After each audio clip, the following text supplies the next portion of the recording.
Hey, what's up, guys? It's me, Anthony. Or some of y'all like to call me the guy with the leg, but I prefer Anthony, so call me Anthony, please.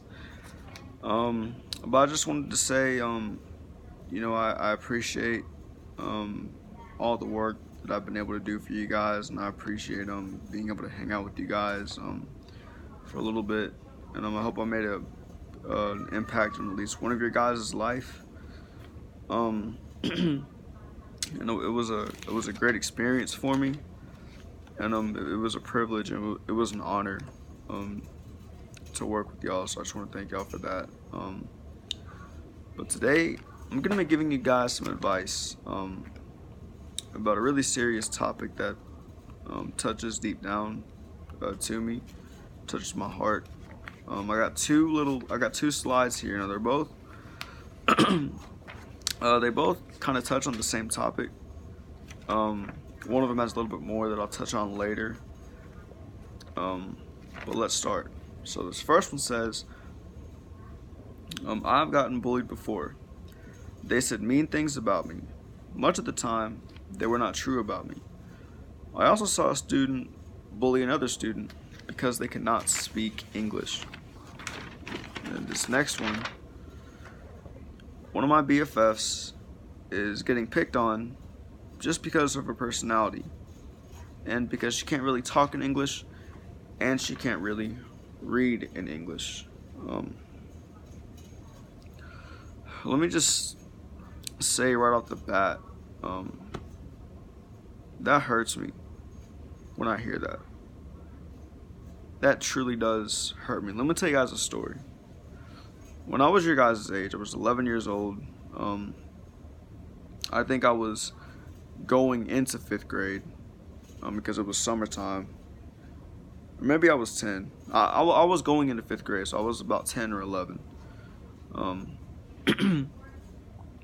And me and my dad, we went to a lake one day, came back home, stopped at McDonald's to get something to eat. You know, we all eat at McDonald's. And we're pulling in, and there was a guy. He came really close to hitting our car, and he honked his horn. You know, we kind of just brushed it off. Parts, we're getting ready to go inside McDonald's, and the guy pulls up, almost hits us, and pulls up right beside us, and jumps out of his car. You know, so chilling on my dad, saying that that he hit his car, and my dad checked both cars to see if there were any scratches or marks or dents, bumps. There was nothing. The cars were clean, so my dad said, "I didn't hit your car." And the guy realized, oh, he did hit my car, but instead of admitting he was wrong, he yelled at my dad to speak English. Now, mind you, I'm mixed. My dad's Mexican and my mom's white. But he yelled at my dad, speak English. Got in the car and drove off. Looking back on it, that was 7, 8 years ago. I was a kid at the time. There wasn't really much I could do. Now I would say something to defend not only myself but for my father, because that hurt. And my father handled it with grace. He kind of just brushed it off and shook his head. But deep down inside, I knew that affected him too, and it affected me.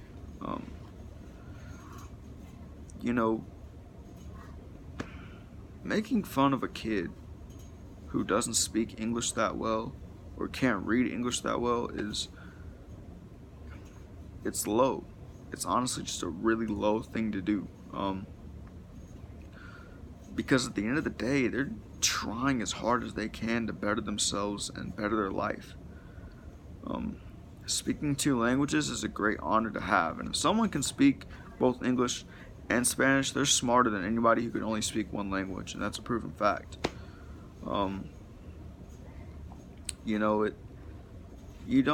You have to put yourself in other people's shoes sometimes. I know you hear that a lot, but a lot of these kids, they come from different backgrounds. Some of them don't grow up with parents who speak full-on fluent English.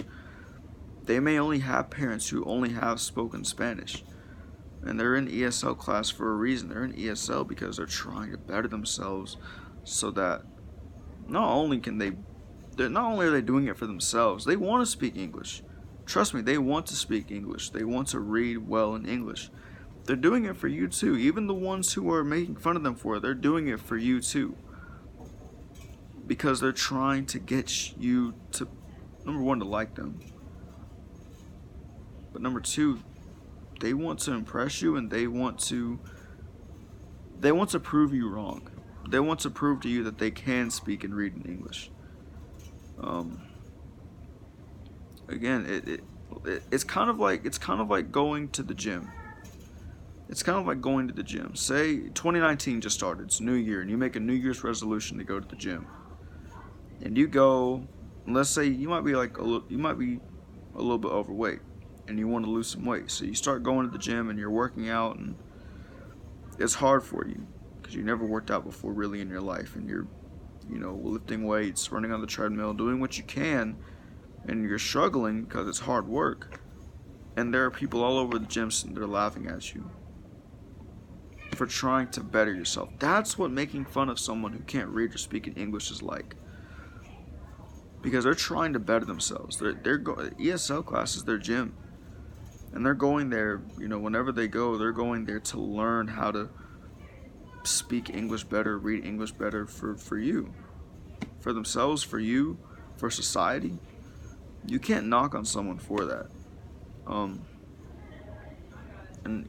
hey, if it truly bothers you that much that you cannot stand someone not speaking English well, if it truly bothers you that much, my advice to you is to go out there and help them. Help them get better in English. Help them read better in English. That way they'll learn it faster, they'll speak it better, read it better. And you played a part in that. You helped them get to where you want them to be. And you also helped them achieve their own goal as well. And you made a positive impact in the world. Instead of sitting there, belittling someone because they can't speak or read well in English, help them get better. They didn't have the privilege of growing up in a household with people who only speak English. The same way, I didn't have the privilege of growing up in a household that only spoke Spanish. I get picked on all the time because I don't know how to speak Spanish. I'm mixed. I'm Mexican and I'm white. And all the time I get picked on because I don't know how to speak Spanish.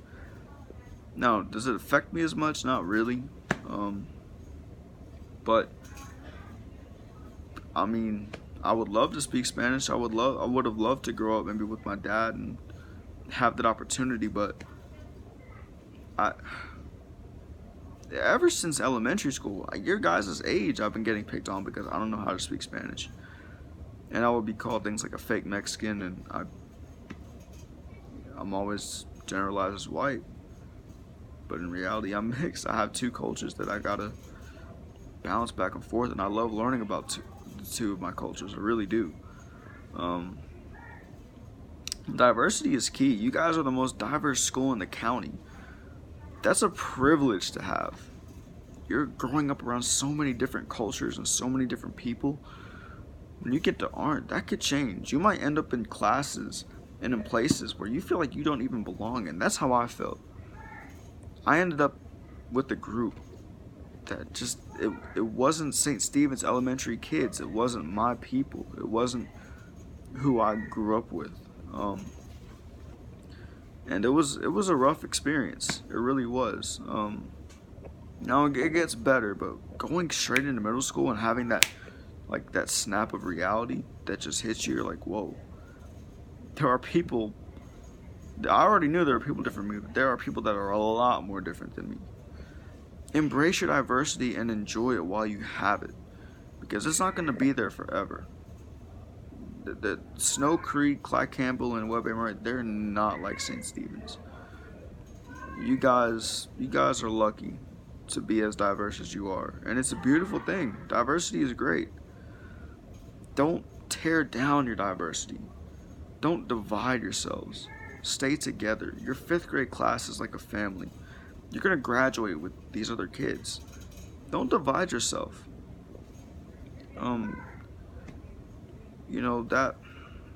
That's my advice to you. Again, it hurts, and and deep down inside my heart and inside my head, I truly believe that whenever you say those things, you don't mean it. You really don't. Maybe you're just going along with the crowd or trying to please someone else who maybe he does believe that or she does believe that. But don't do that. Deep down, you don't mean that. You don't believe it. You probably know they're trying to better themselves. You know that they have a different lifestyle than you, and they're learning. They're getting better every day. And one day they're going to reach that point where they can speak some pretty good English. Trust me, they will. And the other thing the kid said, let me see, he said, I've gotten bullied before. They said mean things about me. Much of the time, they were not true about me. This one's basic. Don't tell lies. Don't lie. Don't spread rumors. You might think one little lie is okay, you think it's like a little joke, but once that lie comes out, another lie will be said on top of it, and then another lie, and another lie, and another lie, and you'll have like a bunch of lies that turn into one big rumor that can have a real effect on someone's life. And it affects them mentally, and it hurts. It really does. That people would actually believe a lie about them.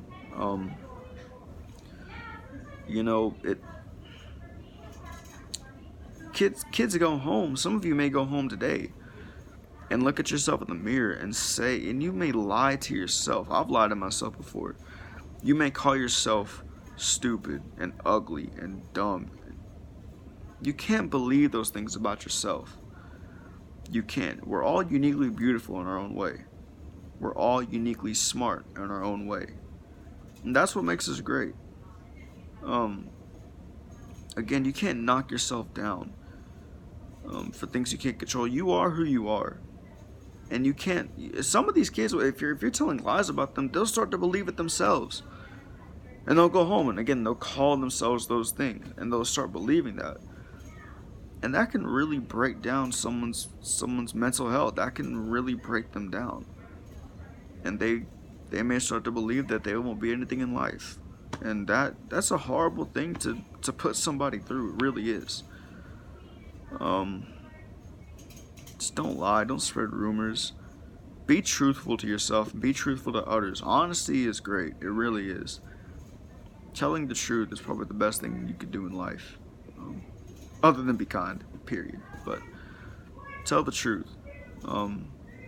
Be honest with yourself. Be honest with your teachers. Be honest with your classmates. Be honest with your parents. Just be honest, period. I'm gonna wrap things up. Again, pieces of advice: stick up for yourself, stick up for others. Don't lie, and be kind. If you're gonna fight anything, if you're gonna fight back with love. Remember, retaliation only makes the blood boil further. I hope you guys enjoyed. I want to thank y'all so much for giving me a great experience again, and I hope that I made a lasting impact on you in your life. I had the same impact when I was in 6th grade, and it stuck with us throughout senior year. So I hope this sticks with you throughout senior year. I want to thank you guys again so much. I appreciate y'all. I appreciate your teachers. You guys are at a great school. Enjoy it, because Art's going to be here and quick. It's going to be the fastest 2 years of your life. And enjoy elementary school, because you're going to miss it. I know I miss it. Thank you guys. Appreciate your time. I'm going to wrap it up. Just be kind, love each other. And yeah, I'll see y'all around. Peace.